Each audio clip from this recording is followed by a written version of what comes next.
কিরামের জামাত নিয়ে রাস্তা চেঞ্জ করে অন্য রাস্তা পরিবর্তন করে, যেই রাস্তা দিয়া ঢুকলে পড়লো উহুদ পাহাড়কে দেখা যায়। উহুদ পাহাড়কে সামনে নিয়া পয়গম্বর মদিনার ভিতরে প্রবেশ করলেন। সুবহানাল্লাহ।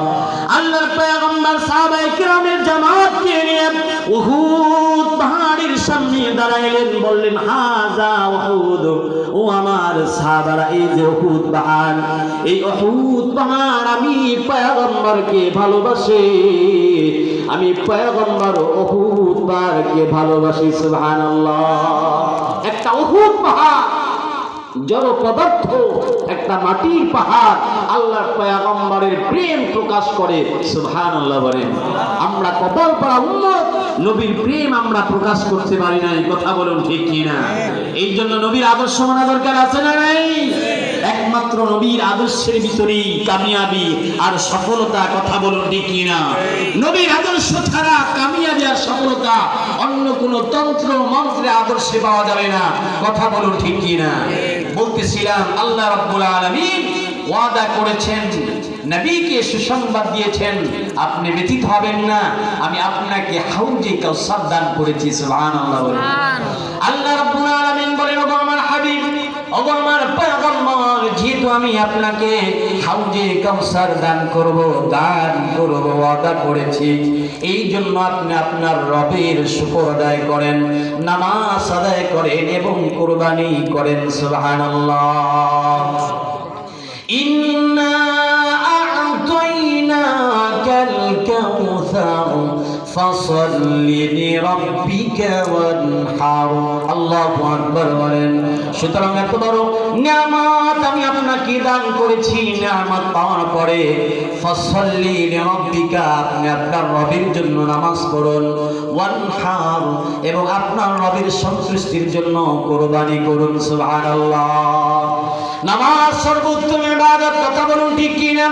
জিসমানি শারীরিক যত ইবাদত আল্লাহ রাব্বুল আলামিন বান্দার উপরে অবতারিত করেছেন, সমস্ত শারীরিক ইবাদতের ভিতরে সবচাইতে মর্যাদাপূর্ণ নামাজ হলো ইবাদত, কথা বলুন ঠিক কি না? আল্লাহ নবী বলেছেন, আউয়ালু মা ইউহাসাবু বিহিল আবদু ইয়াউমাল কিয়ামাতিস সালাহ। ওয়া আমার উম্মতেরা, কিয়ামতের ময়দানে বান্দার সর্বপ্রথম নামাজের হিসাব আল্লাহ তাআলা নেবেন। সুবহানাল্লাহ। এই জন্য আমাদের নামাজ পড়া দরকার আছে না নাই? কয় ওয়াক্ত? 5 ওয়াক্ত না 2 ওয়াক্ত? না শুক্রবার দিন শুধু হাজিরা দিলেই চলবে? আমাদের সমাজে কিছু মুসল্লি আছে শুক্রিয়া মুসল্লি, কথা বলুন ঠিক কিনা? সারা সপ্তাহ মসজিদে কালি শুক্রবারে ঠেলা ঠেলি আছে না নাই? সারা বছর সারা সপ্তাহ মসজিদের কোনো ধার কাছে নাই, শুক্রবার গেলে মসজিদে যায়, এক ওয়াক্ত নামাজ পড়বার জন্য যায়, সবার পরে আসে সবার আগে। এরকম মুসল্লি এলাকা আছে না নাই? আমার মসজিদে আছে, এদিকে নাই, ঠিক কিনা বলেন? এই জন্য নামাজ কয়েকটা নামাজ যথাযথভাবে আদায় যদি করতে পারেন, আল্লাহ তাআলার নবী ওয়াদা করেছেন বিনিময়ে আল্লাহ তাআলা জান্নাত দিয়ে দিবেন। সুবহানাল্লাহ বলেন। নামাজ পড়া দরকার আছে না নাই? নামাজের মাধ্যমে বান্দা আল্লাহ তাআলার যত বেশি নৈকট্য অর্জন করতে পারে, কাছাকাছি যেতে পারে, অন্য কোন ইবাদতের মাধ্যমে আল্লাহ তাআলার এত কাছে বান্দা যেতে পারে না। সুবহানাল্লাহ বলেন। আল্লাহর পয়গম্বর বিশ্বনবী বলেছেন, আমার উম্মতেরা, যদি তোমরা কেউ রব্বুল আলামিনের সাথে কথা বলতে চাও, তোমরা কোরআনুল কারীম তেলাওয়াত শুরু করে দাও। সুবহানাল্লাহ বলেন। আর যদি চাও আল্লাহ রব্বুল আলামিন তোমার সাথে কথা বলো, তাহলে তোমরা ওযু করে নামাজে দাঁড়িয়ে যাও। সুবহানাল্লাহ বলেন। যে আল ফারকুল বাইন কুফরি ওয়াল ঈমান তারকুস সালাহ, বাইনাল কুফরি ওয়াল ঈমান তারকুস সালাহ। আল্লাহ নবী বলেছেন, কুফর আর ঈমানের মাঝে ব্যবধান হচ্ছে নামাজ। সুবহানাল্লাহ বলেন। এই নামাজ পড়তে হবে খুশুখুজুর সাথে, কথা বলো ঠিক কি না? সুখী শুদ্ধভাবে নামাজ পড়তে হবে। আজ আমরা নামাজ পড়ি কিন্তু নামাজ আমরা মজা পাই না, কথা বলো ঠিক কি না? নামাজও পড়ে, চুরিও করে, ডাকাতিও করে, খুন খারাপিও করে, নামাজ পড়ে মানুষের হক নষ্ট করে, মিথ্যা কথা বলে, এরকম নামাজে আমাদের সমাজে আছে না নাই? আপনি নামাজ পড়বেন, আবার অন্যায় করবেন, অশ্লীলতা করবেন, বোঝা গেল আপনার নামাজ মনিবের দরবারে কবুল হয় নাই। কথা বলুন ঠিক কি না?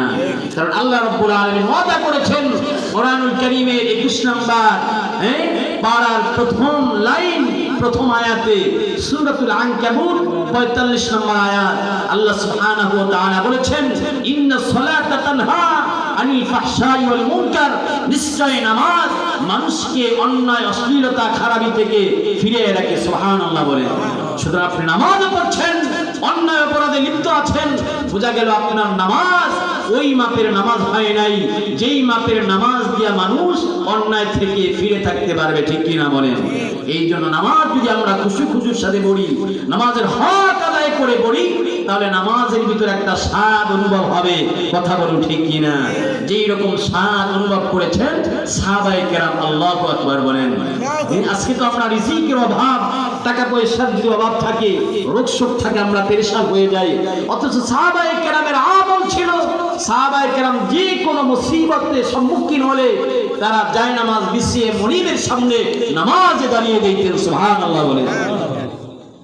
তারা নামাজের ভিতরে মজা পেয়েছেন, স্বাদ পেয়েছেন, কারণ তারা খুশুর সাথে আল্লাহ তাআলাকে হাজির নাজির মেনে তারা নামাজ বুঝে শুনে পড়েছেন। যার কারণে নামাজের ভিতরে রুকুতে, সিজদাতে, তেলাওয়াতের ভিতরে তারা মজা পেয়েছেন। কথা বলুন ঠিক কি না? আল্লাহ রাব্বুল আলামিনের পয়গম্বর বলেছেন লা সিজদাতুল ওয়াহিদা খায়রাদ দুনিয়া ওয়া মা ফিহা, মুমিনের একটা সিজদার দাম রব্বুল আলামিনের কাছে এত দামি, এত দামি, দুনিয়া এবং আসমানের ভেতরে যা কিছু আছে তার চাইতে একটা সিজদার দাম আল্লাহ তাআলার কাছে অনেক বেশি। সুবহানাল্লাহ বলে। আল্লাহর পয়গম্বরের সাহাবী খলিফাতুল মুসলিমিন হযরত আলী রাদিয়াল্লাহু তাআলা এক যুদ্ধে শরীক হয়েছিলেন। যুদ্ধের ভিতরে কাফির মুশরিকিন বেঈমানের পক্ষ থেকে একটা তীর এসে আল্লাহর পয়গম্বরের সাহাবী হযরত আলী রাদিয়াল্লাহু তাআলা এর পায়ের ভিতরে বেঁধে গেল। আল্লাহু আকবার বলেন। তীর যখন খুলতে যায় আলী রাদিয়াল্লাহু তাআলা চিল্লা ফাল্লা করে কেঁদে দেয়, ব্যথা লাগে। আল্লাহর পয়গম্বর বিশ্বনবীর কাছে যখন এই সংবাদ গেল, খবর গেল, আল্লাহর পয়গম্বর বলেন খবরদার, খবরদার, তার তীর এভাবে বের করা যাবে না। তোমরা আমার আলীকে নামাজে দাঁড়িয়ে দাও, দাঁড়া করিয়ে দাও। আলী যখন নামাজে দাঁড়াবে তোমরা অনায়াসে তীর খুলতে পারবে। সুবহানাল্লাহ। কিতাবের ভিতরে ঘটনা এসেছে হযরত আলী রাদিয়াল্লাহু তাআলা আনহু নামাজের ভিতরে দাঁড়িয়ে গেলেন। দুইজন সাহাবী এসে শক্তি করে তীরটা খুলে ফেললেন। তীরের মাথার সাথে গোশতের টুকরা বের হয়ে গিয়েছে। হযরত আলী রাদিয়াল্লাহু তাআলা এর খবর নাই কোন দিক থেকে তীর বের হয়ে গিয়েছে। সুবহানাল্লাহ। এইরকম অসংখ্য ঘটনা কিতাবের ভিতরে আছে না নাই? সময় কম, আমার বয়ান শেষ করে দিতে হবে। সূরাতুল কাউসার আপনাদের সামনে তেলাওয়াত করেছি, আমাকে লেট করে উঠিয়েছে। আমি ভেবেছিলাম 1 থেকে 1.5 ঘন্টা আমি আলোচনা করব। সূরাতুল কাউসারের চমৎকার তাফসীর ঘটনা আছে না নাই? কিন্তু সময়ের কারণে আলোচনা করতে পারলাম না। রাত অনেক গভীর হয়ে গিয়েছে। গার্মেন্টস মিল ফ্যাক্টরির এলাকা, আগামীকাল ডিউটি করতে হবে। কথা বলুন ঠিক কি না? এই জন্য 2-1 মিনিটের ভিতরে শেষ করে দিব। সম্মানিত হাজরিন, আমার প্রিয় মুসলমান ভাইয়েরা, কলিজার টুকরা যুবক ভাইয়েরা, বৃদ্ধ বাবারা, বলতেছিলাম নামাজ ছাড়বেন না। যতই সমস্যার ভিতরে পড়েন না কেন, আজ থেকে পণ করেন, পাক্কা ইরাদা করেন, এই মাহফিল থেকে একটা আমল আপনারা নিয়ে যাবেন। দৈনন্দিন 5 ওয়াক্ত নামাজ জীবন গেলেও ছাড়বো না। রাজি আছেন? নারে তাকবীর, আল্লাহু আকবার, নারে তাকবীর, আল্লাহু আকবার। কোরআনের আলো ঘরে ঘরে জ্বালো, হাদিসের আলো ঘরে ঘরে জ্বালো। মাহফিল যেখানে আমরা আছি সেখানে, নামাজ যেখানে, মসজিদ মাদ্রাসা যেখানে আমরা আছি সেখানে আল্লাহ রাব্বুল আলামিন আমাদের সকলকে 5 ওয়াক্ত নামাজ জামাতের সাথে, গুরুত্বের সাথে আল্লাহ তাআলা আদায় করার তৌফিক দান করুন। সকলে বলি আমিন। আপনারাও বাড়িতে যাবেন, আমি অনেক দূর থেকে এসেছি, আমাকেও যেতে হবে। রাস্তাঘাটে গাড়ি ঘোড়া হয়তো পাওয়া যাবে কি যাবে না জানি না। এই জন্য সময় দীর্ঘায়িত করব না।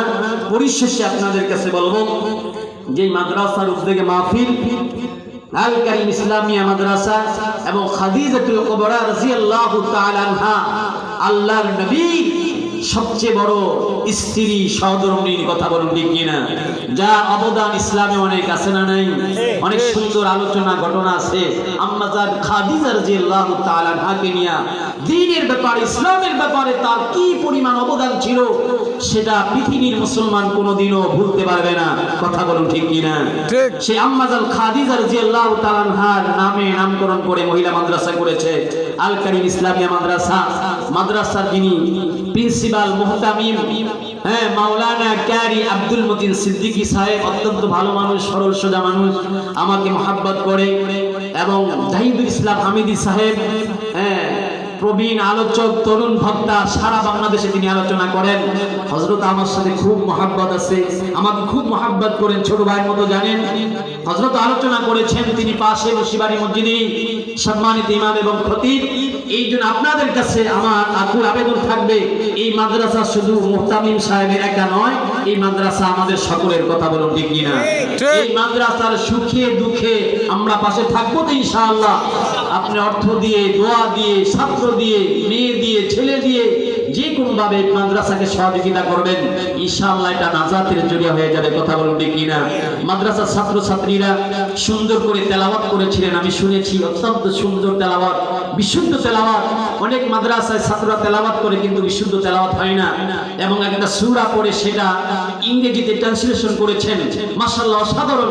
যদিও মাদ্রাসা ছোট হয়, বাংলা ছোড়া হয়, দেখতে তেমন ভালো লাগে না, কিন্তু পড়ালেখা মানসম্মত। কথা বলুন ঠিক কিনা? আমরা চাকচিক্য আমরা দেখতে চাই না, আমরা দেখতে চাই পড়ালেখা। কথা বলুন ঠিক কিনা? আপনাদের কাছে আমাদের আকুল আবেদন থাকবে, মেম্বার সাহেবের প্রতি আমার আকুল আবেদন থাকবে, আপনার অত্র এলাকায় যেতে প্রতিষ্ঠান, ইনশাআল্লাহ আপনি প্রতিষ্ঠানের একজন হিতাকাঙ্ক্ষী হবেন, শুভাকাঙ্ক্ষী হবেন, সৎ পরামর্শ দিবেন, যখন যেভাবে পারেন সাহায্য সহযোগিতা করবেন। এই আকুল আবেদন রেখে ইনশাআল্লাহ আমি আমার আলোচনা শেষ করেছি।